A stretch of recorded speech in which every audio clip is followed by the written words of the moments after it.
दोस्तों, हम आप सभी लोगों के सामने जो है सुपर टेट 2022 के शिक्षण कौशल से संबंधित आपके क्वेश्चन लेकर आए हुए हैं। और यह क्वेश्चन जो है बहुविकल्पी टाइप के हैं और इसको हम लोग व्याख्या के साथ स्पष्ट करेंगे। और यहाँ से आपके 10 नंबर के क्वेश्चन पूछे जाते हैं। और आज का जो वीडियो है ये आपका 8वां भाग है। 8 आपके 7 वीडियो आपके अपलोड किए जा चुके हैं और 8वां आज का भाग है। और इसी तरह से हमारे चैनल पे सुपर टेट से संबंधित जितने भी विषय हैं सबके आपके क्वेश्चन आते रहेंगे और लगभग यहीं से आपके क्वेश्चन जो है पूछे भी जाएंगे और इसी तरह के भी पूछे जाते हैं आपके क्वेश्चन। तो यहाँ पे देखिए, चलते हैं आगे अपने क्वेश्चन की ओर। क्वेश्चन देखिए, आपका पहला है कि विद्यालय कक्षा का प्रबंधन करने वाली स्थानीय निकाय है। तो विकल्प आपके सामने है, आपका जिला परिषद, पंचायत समिति और ग्राम पंचायत, ग्राम शिक्षा समिति और नगर पालिका, अध्यापक संघ और न्याय शिक्षा न्यास और उपयुक्त में से सभी। तो यहाँ पे आपका जो सही आंसर है वो आपका आंसर है उपयुक्त सभी। यानी विद्यालय कक्षा का जो प्रबंधन करने वाला स्थानीय निकाय है ये आपका जिला पंचायत परिषद समिति और ग्राम पंचायत भी हो सकता है, ग्राम शिक्षा समिति और नगर पालिका भी हो सकता है, अच्छा अध्यापक संघ और शिक्षा न्यास। ये आपके सब जो हैं आपके शिक्षा विद्यालय में कक्षा का प्रबंध कर सकते हैं। फिर इसके बाद अगला आपका प्रश्न है दूसरा कि विद्यालय शिक्षा के संदर्भ में स्थानीय निकायों का क्या कार्य है।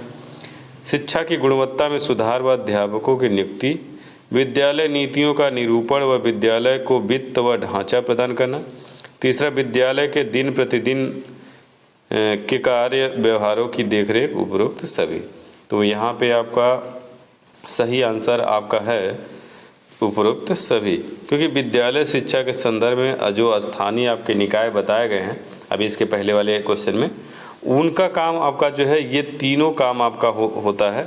यानी कि अध्यापकों की नियुक्ति करना और शिक्षा की गुणवत्ता में सुधार करना, विद्यालय नीतियों का निरूपण और विद्यालय के वित्तीय और ढांचा का जो है मतलब रुपये पैसे का और जो स्ट्रक्चर है विद्यालय का रूपरेखा देखभाल वो आपका, और विद्यालय के दिन प्रतिदिन कार्य व्यवहारों को भी देखरेख जो है ये निकाय जो है करता है।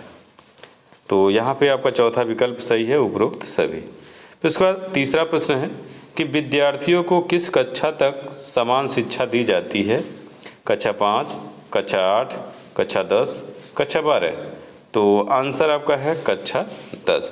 यानी कक्षा सामान्य शिक्षा जो होता है कक्षा 10 तक दी जाती है, जिससे आपका समाज में रहने वाले आवश्यक सामान्य जागरूकता और अपेक्षित कौशल प्रदान किए जाते हैं।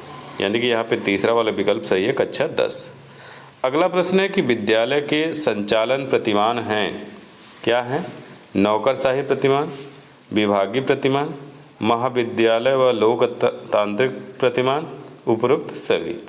तो यहाँ पे आपका जो है उपरोक्त सभी होगा, क्योंकि विद्यालय के संचालन का प्रतिमान है नौकरशाही प्रतिमान, विभागीय प्रतिमान, विद्यालय व लोकतांत्रिक प्रतिमान। तो यहाँ पे आपका चौथा वाला विकल्प आपका सही है।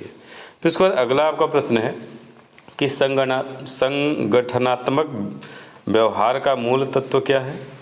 व्यक्ति, संरचना, प्रौद्योगिकी और बाह्य वातावरण, उपरोक्त सभी। तो यहाँ पे भी आपका आंसर है उपरोक्त सभी, क्योंकि संगठनात्मक व्यवहार के मूल तत्व जो हैं व्यक्ति, संरचना, प्रौद्योगिकी और वे बाह्य पर्यावरण है जिनमें संगठन कार्य करता है। तो इसका आंसर होगा उपरोक्त सभी। फिर आपका अगला प्रश्न है कि संगठनात्मक व्यवहार शैक्षणिक विद्या शाखा है जिसकी सरोकार संगठनात्मक परिवेश में मानव व्यवहार को समझने और उनका विवेचन करने से है। यह उस व्यवहार के कारणों और रत्नों की पहचान करके संगठनों में विद्यालय के सारे जटिल कारकों पर प्रकाश डालता है। यह कथन है, किसका कथन है।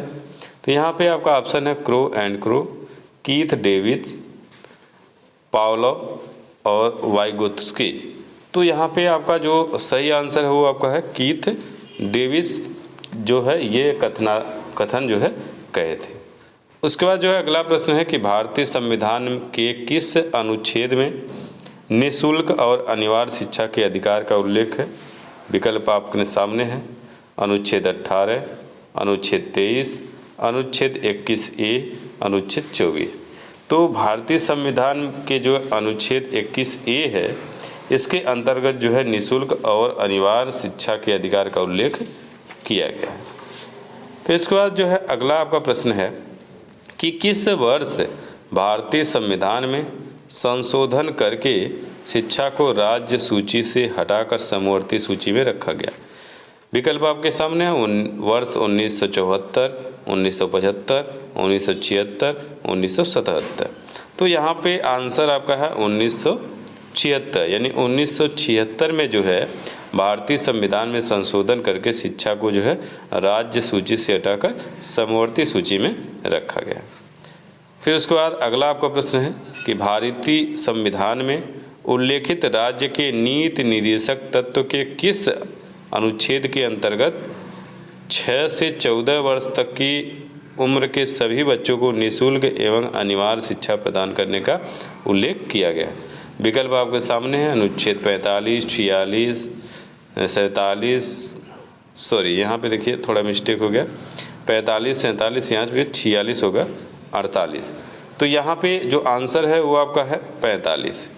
यहाँ पे पहला वाला विकल्प सही है 45, यहाँ पे 46 है आपका।